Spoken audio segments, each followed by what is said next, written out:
κι άλλες είναι σκεπασμένες στα χώματα σαν αιχμάλωτοι πολέμου που λαχταρούν την απελευθέρωση. Αυτές οι φωνές είναι ο κώδικας της επικοινωνίας των ανθρώπων με το περιβάλλον τους και με τους συνανθρώπους. Αυτές οι φωνές είναι κομμάτια της ιστορίας, σκεπασμένα από τα χώματα του χρόνου και της λησμονιάς.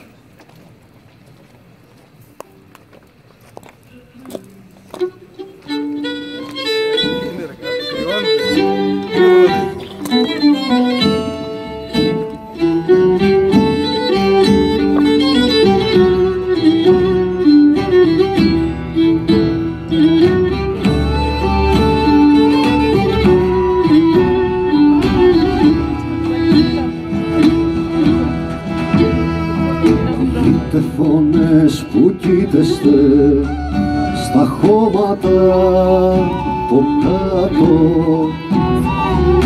κι βασανίζεστε στις λησμονιάς τσιτόπους. Απόψε πούνε του ουρανού το κύπελο γεμάτο, κουράγιο, ελπίδα και ψυχή να δώσετε στους ανθρώπους. Κουράγιο, ελπίδα και ψυχή να δώσετε στους ανθρώπους.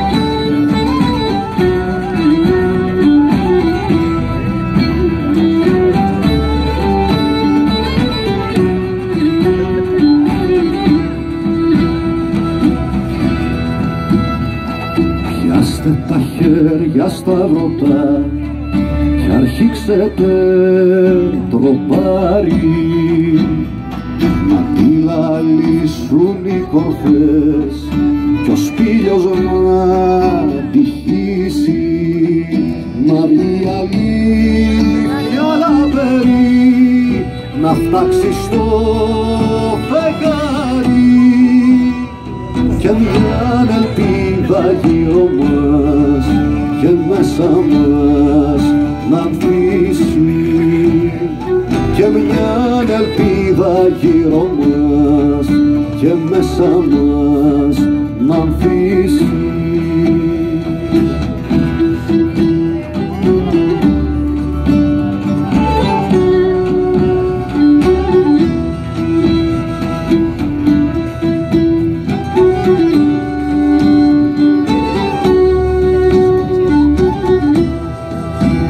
Τυλαλήσουν οι κορφές κι ο σπήλιος να τυχήσει, και μια ελπίδα γύρω μας και μέσα μας να ανθίσει, και μια ελπίδα γύρω μας και μέσα μας να ανθίσει.